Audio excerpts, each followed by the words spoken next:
what's happening YouTube and all the NFL YouTube prognosticators and NFL fans everywhere? This is Andrew Warren, back here once again, giving you my thoughts about Week 10 and giving you my picks and analysis for my Week 11 show, NFL Pick Show, for the 2017 NFL season. Well, we had some ups and downs on the way for Week 11, but it was an okay week. Straight up was mentally good, but against the spread, not so much. But we got a lot to talk about. Let's get into it. With the Week 10 reports, I went 10-4. I went now overall 94-52 over the year for straight up. I'm 64% still, which is still a pretty good average for that. But for against the spread, I went 6-8 on straight against the spread, which is not really too good. And now I'm in went 55% to 54%, that's not really that good. So I'm trying to get to the 60% mark. If I can get to that, that'd be okay. But let's hope we get a good mark this week. So, anyways, let's get into the thoughts of it. The injury report: Richard Sherman out with Achilles injury, got injured on Thursday night. He was done for the year. And now Philip Rivers is out in the concussion protocol. So something's lacking going on around Philip Rivers right now in the Chargers organization. I don't think he's happy over there in San Diego anymore. I think it's time to move on with Philip Rivers. I know I said that a few years ago, but now this is it. I know he's getting frustrated about that. I think he put himself on the concussion protocol just not to play for the Chargers anymore. So I don't know. I think he just wants out of the Chargers. So I don't think he's happy over there. So I don't know. That's my take about that. So what's your thoughts about Philip Rivers? So hey, what can you do? But anyways, let's continue on. So with the Seahawks and Cardinals we just talked about, so Seahawks winning the game, but they lost Richard Sherman, but they end up winning the game, so it was a 6-point, they won by 6, and the cover was 5.5, and they got the point coverage out of that too, so that worked out. The Saints and Bills, though, the Saints just clobbered the Bills. The Bills not a bother that showed up at all. But anyways, the Saints did cover everything, took the straight up and covered. But the Packers unexpectedly beat the Bears as Hundley, the new backup quarterback from the Packers, got his first victory. Though I think that was his 4th game or something to replace Rodgers. But hey, the Bears didn't get it done. So hey, but if you would have told me that the Browns would have had a shootout with the Detroit Lions, I would have said you were crazy. But they did. But that wasn't the first shootout those guys had. But they had one in 2009 back when Brady Quinn and Matthew Stafford came along. So that's when Matthew Stafford's rookie year. So, but that was a little known fact, though. But that was a crazy shootout, though. But, didn't turn out what the plan for the Lions. So, but, hey, turned out to win, but they got the win. Titans and Bengals, the Titans did what they needed to do, and that was it. And Cincinnati is just tanking. Just tanking. They're like, oh, no, let's get Marvin Lewis out of here. You know, you got Marvin Lewis for 10 more years. So just let him go right now and be quiet. And the Steelers and the Colts, hey, Steelers came out, that's all they needed. But I knew they weren't going to cover the spread, so that's why I told you to take the Colts plus 10 on that one. And then the Bucs Bucs and the Jets, if both teams deserve to lose a game, that game was it. That game was just horrible. In the Vikings and the Redskins, now at Case Keenum and Teddy Bridgewater, I mean, there's an interesting topic going around. A good storyline, though. I don't know. I really think Bridgewater should just come back, though. I mean, Keenum is only good because of that defense from the Minnesota Vikings, but if you put Bridgewater in there, that can be an explosive offense. But, yeah, that's my take, but the Vikings got the win, so, hey, if they keep on rolling, they keep on rolling. The Jags and the Jaguars...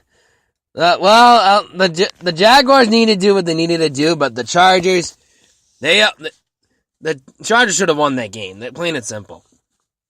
And the Rams and Texans, look, without Deshaun Watson, the Texans aren't the same. Might as well just tank it, maybe get some great players that can go fight in the better draft picks or something like that. So that's something they can look forward to and just go from there. And the Cowboys and the Falcons, look, I mean, if Ezekiel Elliott, Dallas doesn't win. So you might as well just pack it in for Dallas and just give up on the season. That's how I feel about the Cowboys right now.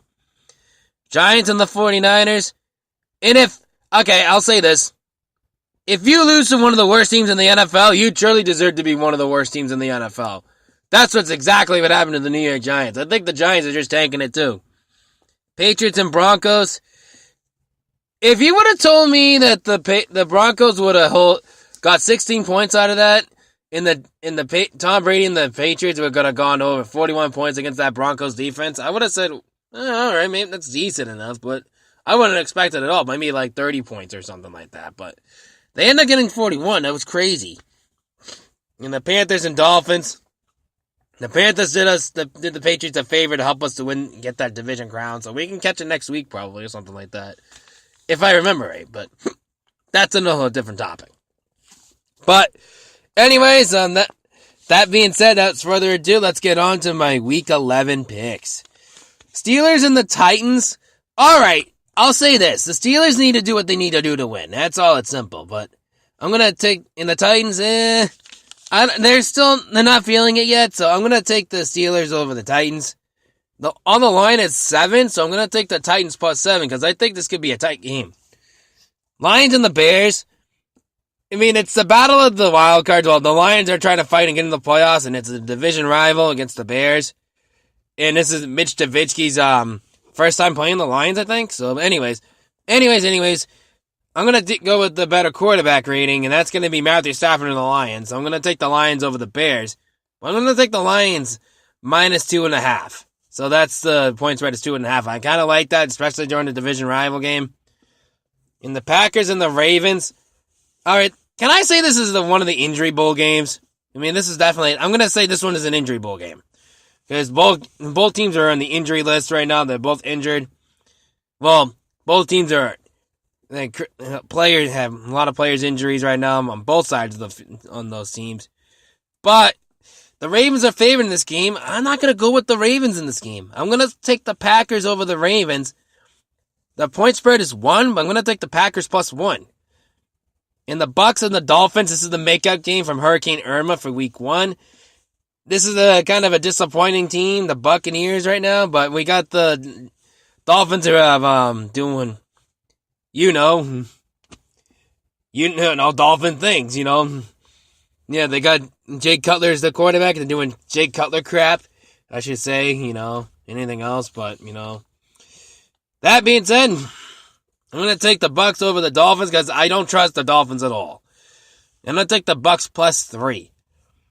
The Saints and the Redskins. The Saints are on a roll right now, and I expect that to continue over the Redskins. So I'm going to take the Saints over the Redskins. The point spread is 9.5. I'm going to take the Saints minus 9.5. Chiefs over the Giants. Well, I'm going to take the Chiefs over the Giants because the Giants are just giving it up. I mean, that's all I'm going to say about it. There's nothing to say about the Giants. It's going to be Chiefs all day. And I'm going to say the Chiefs over the Giants, and the point spread is 11.5. I'm going to take the Chiefs minus 11.5. And the Texans and the Cardinals. This is another injury bowl game, I'm not going to lie. 2 quarterbacks are hurt on that one too. But that being said, I'm going to go with the better defense in that one. That one's the Texans side. So I expect it to be a low-scoring game. I'm going to take the Chiefs over the Texans over the Cardinals. I'm taking the Texans plus 1. So the point spread is 1. And the Chargers and Bills. Well, we're not sure about Phillip Rivers' concussion protocol. But I'm going to play as Phillip Rivers is playing.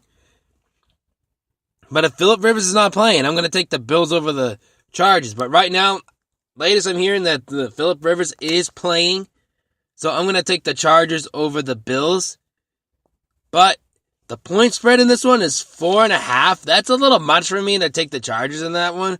So I'm going to take the Bills plus 4.5. Because not saying the Bills are going to win the game, but they might cover the spread. And the Broncos and the Bengals. I mean, this is two of the weakest teams in the NFL right now. In the AFC side. Both the Bengals and the Broncos. So they both have problems on both sides of the ball. But that being said, though, I'm going to see that has more experience. So that's the Broncos. So I'm going to take the Broncos over the Bengals. And I'm going to take the Broncos minus 2.5 because that's the point spread. And the Patriots and the Raiders in Mexico City. It's gonna be another. I believe it's the last international game, if I remember right. So in Mexico City. So this is the second time the Raiders are going in, and this is the Patriots' first. And that being said, though, I mean the Patriots are rolling when they need to roll, and the Raiders. Hey, I don't know what to expect with the Raiders. I mean, I don't know what to expect from them. But that being said, I'm gonna take the Patriots over the Raiders, and the point spread is 7. I'm gonna take the Patriots -7. Sunday Night Football, probably the game of the week. Eagles and Cowboys. Second game without Ezekiel Elliott. An Eagles win over the Eagles. Carson wins. I expect to do Carson win things. Without Ezekiel Elliott, the Cowboys are nothing. I'm going to take the Eagles over the Cowboys. And the point spread is 3. I'm going to take the Eagles -3. Monday Night Football, the Seahawks and the Falcons. This is going to be a great game. This is going to be a back and forth game, I think, but it's at home for Seattle. I'm going to take Seattle over the Falcons. And the point spread, that too is 3. I'm going to take the Seahawks -3.5. Great. That'll wrap up my picks of the week. Shoutouts for the week.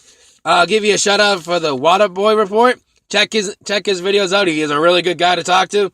And check out Names Noodle, who is definitely a good buddy of mine on the NFL YouTube prognosticator page, too. And in depth, don't forget to check out Cowboy Boom. You gotta check out that guy. He's so hilarious. He makes funny picks, though. He's really awesome with that. His link is down below, too. All the linkable in the NFL YouTube prognosticator pages there down below. I know I haven't been doing that lately. I'm going to try to get to that right now, ASAP. I promise you that. And also check out my sports review. Check out that guy out. He's really awesome. He does really good stuff. He does basketball stuff. If you like basketball, check his videos out too. And the Waterboy Report does basketball too. He does a lot. If you're a Toronto Raptors fan, go to the Waterboy Report. He definitely is a Raptors fan. He'll get all the news information for all your Raptors report, and right then and there. So those are my shoutouts for the week, and I'll see you guys all in week 12, and it'll be a kind of like a special Thanksgiving special because next week is Thanksgiving. Just don't go to shopping on Black Friday, and I will talk to you guys soon. I'll see you guys all in week 12. Peace.